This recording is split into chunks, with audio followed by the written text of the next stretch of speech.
cannabis is legal, and somebody wants to use it recreationally, but they have a job that requires a job that requires them some cognitive abilities. What is that magic number of how many nanograms? Do you know? You mentioned 6 hours. So what is the blood alcohol level you can have that you can still go to work and function? How did you come up with 6 hours? So it's based on what they've seen.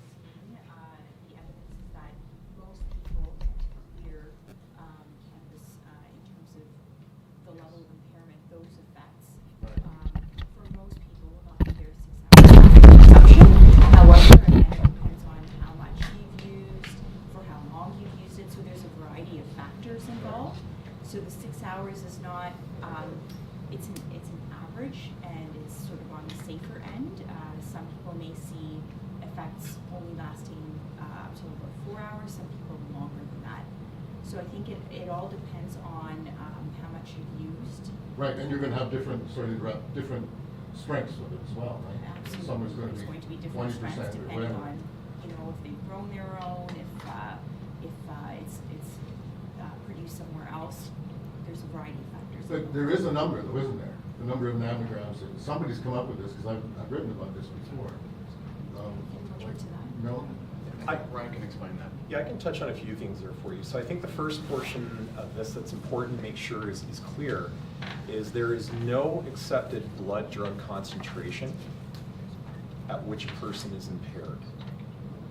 So the numbers that we're referring to, be it, again, there's 3 charges under the new drug legislation, and they're on one of the sideboards over on on your far left, is you could be impaired at less than 2 nanograms, or you may still be walking and talking at over 5 nanograms.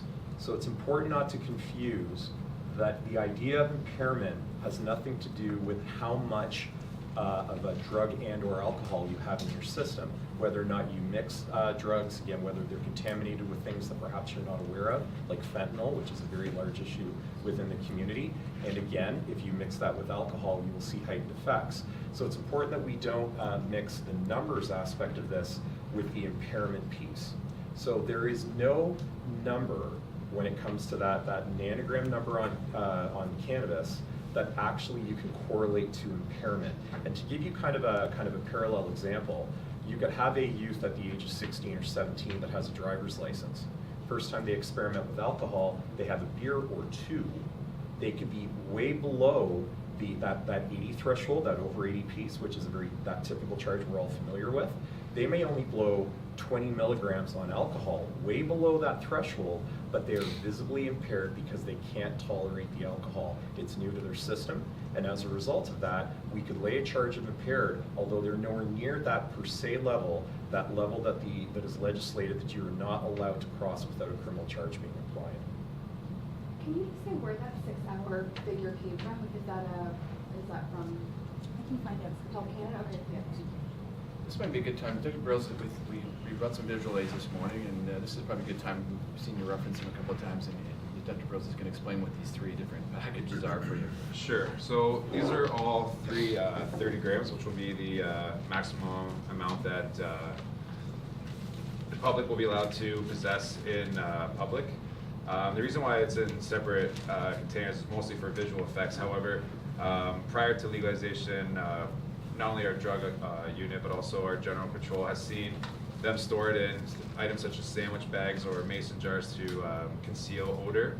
However, when you lawfully purchase from the Ontario Cannabis Store, it will be in clearly marked packaging where it will be lawful for you to possess. So these are more so for visual aids as well. This is, should an officer seize 30 grams, it will be placed in one of our Halton Regional Police evidence bags and will be held for either court purposes or for destruction.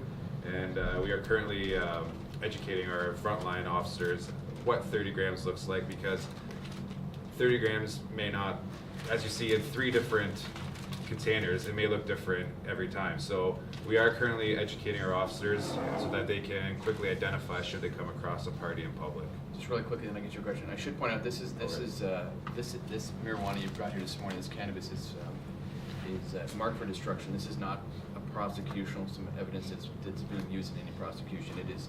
It's been resolved, and it was earmarked for destruction, and we brought it here today under some controlled circumstances, just to forward that visual aid to show you.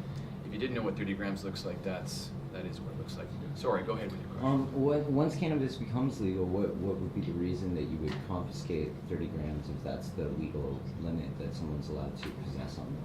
So you wouldn't, if you were lawfully allowed to possess up to 30 grams as an adult in Ontario, so we wouldn't be possessing 30 grams. However, if there's over possession, or perhaps in if a party is subject to an impaired driving, they may be seized as evidence stating that the party was impaired, as well as they did have an amount of marijuana on them. However, if you're a law-abiding citizen, you have 30 grams on your possession, that is yours, and you're within the confines of the legislation. And it could be in a sandwich bag or Well, a mason jar. Or when you whatever, purchase right? from the Ontario Cannabis Store, it will come in specialized, special marked packaging. But you can also grow agriculture. Exactly. Right? You jumped my point exactly. Yeah. So since you're allowed to grow, you may not have that packaging. So yes, we may see it in a variety of packaging, and it may just be loose in your pocket. Go ahead. A couple quick questions. One's concerning the nuisance smoke. You mentioned that in the case of neighbors, nuisance smoke, that's not going to be a police matter.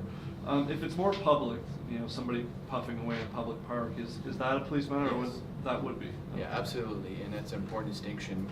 We didn't want to get into the finite details of all the different offenses. At the back there is the Ontario Cannabis Act, short wordings for the new provincial legislation. That kind of an offense, consuming in a public place, a park, a mall, would be one of those offenses. So absolutely, that would be a police response, and we would attend and resolve that. Okay, I wasn't sure if that would be the police or local bylaws. Nope, so that we're at the moment, that's all regional. That's good to know. One other thing, cannabis and fentanyl, just you mentioned that. Like, there's a perception in the community that that's a myth, that fentanyl isn't mixed with cannabis. You're saying that's not. I'd probably actually defer to Detective Brill on that. It's not necessarily a myth. I have seen it, and we have been notified of it. However, in my opinion, I think it is in a rare circumstance. Those two, the psychoactive response from cannabis and from fentanyl don't necessarily mesh that well. So, in terms of we see it very often, fentanyl being used in illicit opioids, and that has and for illicit purposes that reaches the desired effect. However, not to say that it's never happened, and not to say that is a myth. We have seen it, but in my opinion, I think it is rare. Okay. Sir, just noticed, wanted to come back and qualify something you said earlier. Yes, thank you. We were talking again about the difference between impairment and those prohibited levels, which we've been thrown around milligrams and nanogram values. The most important thing to recognize here is that per se levels do not translate to risk or danger on the roadway. Okay, and that's part of the reason that the idea of mandatory alcohol screening is being introduced in December. On December 18th, we will be able to, anybody who we lawfully stop, motorists who we lawfully stop, we will be able to demand a breath sample from without having any belief that there is alcohol in the person's body. Okay, and there's a reason for that. Approximately 50% of persons that drive through a ride checkpoint that are over 80 are missed by police. And that's because of the fact that a lot of people, in that very, very quick kind of snapshot, that we will be able to stop and test anyone, for instance, that would come through a ride program. And ultimately what we expect to see is approximately is 100% increase in the amount of over 80 charges that we could lay as a result of doing these sorts of proactive traffic projects. It's being used in other countries over in Europe, where they do that, and what we generally find is that when motorists recognize and realize that I can be stopped and I can have a breath sample taken at any time, there is a very significant preventative effect as a result of those changes in law, and that's something that we intend to exploit to the ultimate degree in order to ensure that we have traffic safety in the region of Halton. How did you determine that half got through? Well, that's a If number. they were already passed the right, how do you know? Yeah, it's a very good point. Well, in working collaboratively with our partners at the Ministry of Attorney General, I would source the comment to them. I can't give you the exact place where that number would come from. However, again, that is a fairly well accepted threshold that's being presented out there. So again, I can't answer your question specifically to that effect, but again, what we do recognize is that there are a lot of persons that can drive through a ride checkpoint, or ultimately you could have passed on your way in here this morning, that could have in fact been over 80. Okay, over 80 again, when we talk about that number, it doesn't translate to necessarily what you're going to see on the roadway. So somebody could drive perfectly fine, but ultimately still be committing a criminal offense by being in excess of one of those per se thresholds for alcohol or drugs. When you talk about the not intervening on neighbor disputes for this lawful cannabis use, you said that in a case where a person perhaps wouldn't feel comfortable speaking directly with your neighbor, that you recommend a third party. Who would that third party be, and what would that conversation look like? Yeah, it could be a fellow neighbor who could assist in the mediation. There are also in some communities in Halton non-for-profit third party. They're mediation organizations that will deal with neighbor disputes. From time to time, when we have been called previously to neighbor disputes where there really simply isn't anything as a police agency we can do, we have taken two neighbors and recommended they go for third-party mediation. So that those agencies exist. I don't have their names at my fingertips, but I know there are some within Halton. There wouldn't be there's not a specific agency that you would go to No. in the situation of what people are comfortable No. with. Can I ask on what police plans are around illegal dispensaries post legalization? Sure. Go ahead. Yeah, sure. The Cannabis Act has given us quite a bit of teeth in order to enforce and combat illegal dispensaries. I know that some of the initiatives and some of the main goals that the federal government wanted to achieve was to keep it out of the hands of our youth, as well as combat the illicit black market. And in doing so, when they drafted the legislation, they have given us powers as well as stricter fines and sentencing for those who wish to engage in this behavior. It's a $1 million fine, right? I can't It's speak. high, it's a big It's very fine. high, yes, It and can be especially the maximum, yes. Exactly, as well as imprisonment as well. So to answer your question, we will, if illegal dispensaries do pop up in Halton, we will be investigating them and using both the Ontario and federal legislation to assist us. Do you have a handle or an idea of how many exist in Halton right now? Right now, to the best of our knowledge, there are none active in None. Halton. Okay. David, you want to go ahead? Sorry, just had another question concerning the nuisance cannabis smoke. I don't know if there's any, with regard to neighbors, I don't know if there's any change in policy if children are involved, like if somebody's having like a 4-year-old's birthday party in the backyard and neighbors out there smoking, isn't there any change in that policy? It wouldn't change our response. It would certainly, we can understand why that would be an issue. That's the kind of thing we anticipate neighbors needing to work through and discuss, just as they would now if if there was a loud party or cigarette smoke or cigar smoke. It's on that level that we really want the public to try to resolve that amongst themselves, and have that consideration if you are a consumer. If you're going to consume, be considerate of your neighbors, because it does have a very strong odor, even if the smoke itself isn't dissipating, the smell does. And so I just want to make sure that I'm hearing this correctly, or interpreting it correctly. So cannabis will then only be judged on basically a field sobriety test, whereas there is no over so many nanograms of cannabis, and so that won't be taken into consideration. You're specifically referring to impaired driving, is that Yes. Okay. So It is a complex, we understand why there's so many questions, it is complex. Certainly. That's why Ryan's here this morning. So again, we talk about the idea of stopping somebody in a motor vehicle. The first thing we always want to look for is to determine whether or not there's evidence of impairment, which again goes back to you may have smoked for 2 minutes, you may have smoked for an hour, it could have been an hour ago or it could have been 5 hours ago. We are solely looking at whether or not there are significant or sufficient signs and symptoms so that the officer can say, I believe your ability to operate a moving motor vehicle is impaired by the consumption of alcohol or a drug. And if that officer can make that decision, they can arrest you for that. It's only if we move past that, the officer says, I'm not satisfied you're impaired, then the officer has to, at a minimum, believe that there is drugs in your system or in your body. If that's not in your blood, it's in your body. And that could be through a comment that the driver makes. It could be through perhaps something the officer observes maybe that odor of marijuana in the vehicle. It may simply be the presence of marijuana, be it shake, little pieces of marijuana that are on the seat of the vehicle, or maybe in the driver's lap. So again, based on any of those sorts of observations, if impairment is not made out, then we can go on to a standard field sobriety test, which ultimately it's a series of tests. There's actually 3 tests in total, and those tests have to do with the idea of divided attention, meaning that there's a physical component and a mental component. So you'll be asked to do something while perhaps counting. And people that are under the influence generally of drugs, and in some cases alcohol as well, will experience great difficulty in performing those tests in a satisfactory manner.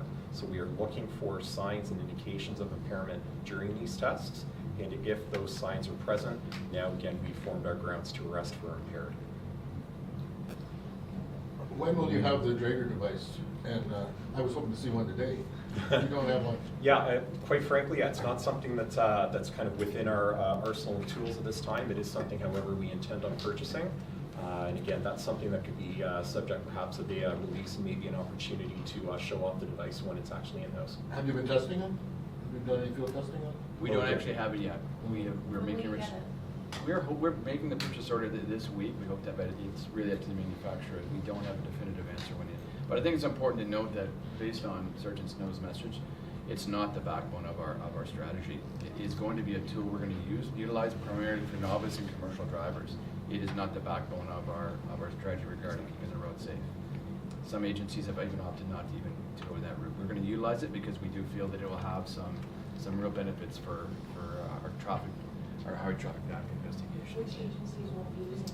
I think the one agency that said right about is the Auto Police Service that said that they've publicly said that at this point they're going to wait and see. We do feel, we've evaluated it, and we said that we do feel there's a definite role for, at minimum, for young and novice drivers.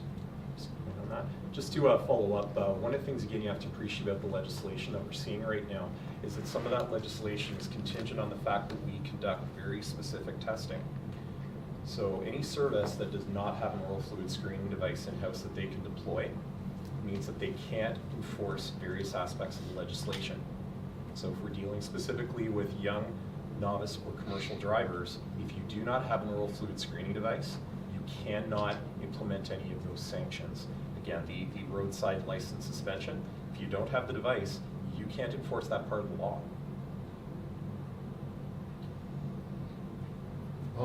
The commercial driver, the definition is anybody who's driving for hire, doesn't matter what kind of vehicle? Now, the Ministry of Transport actually came up with what that definition is. So that litmus test that we have to satisfy ourselves of is that the individual is operating a Class A through F motor vehicle. So A, B, C, D, E, or F. The vehicle has a CVOR registration. So that's an and, you have to have both. Or is operating a road building machine. So I mean, HTA 101, we could get a little into the weeds here, but suffice it to say, what we're essentially looking at is if you're out on the roadway, you see a truck, be it a delivery truck, you see that typical tractor trailer, anything along those lines where you see the name of the company on the door, and you see a 9-digit code across the bottom of the door, that is essentially what we're looking for as far as constituting a commercial vehicle for the purposes of this legislation.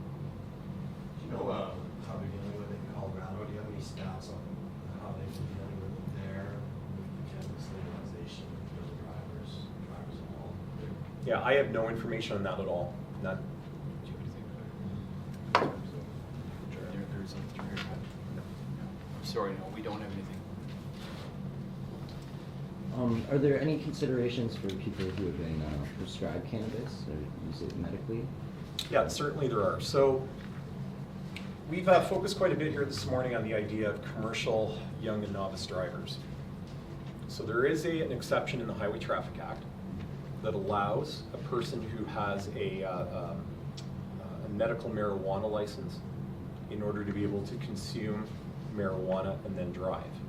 Okay, but there are limitations on that. So when it comes to young, novice, and commercial drivers, they would have an exemption from that zero drug piece. But like all drivers, the criminal code legislation still applies. So again, when we deal with one of these folks, basically any driver on the road, if we believe that there is drugs in the body, our training regimen is that we are going to conduct that SFST test. If we can't just outright arrest for impaired, we will go down the SFST road. If the person, again, is not arrestable for an offense, we would, in that case, potentially use an oral fluid screening device if one was available. So that's how we're going to approach that. But all drivers on the roadway in the province of Ontario still have to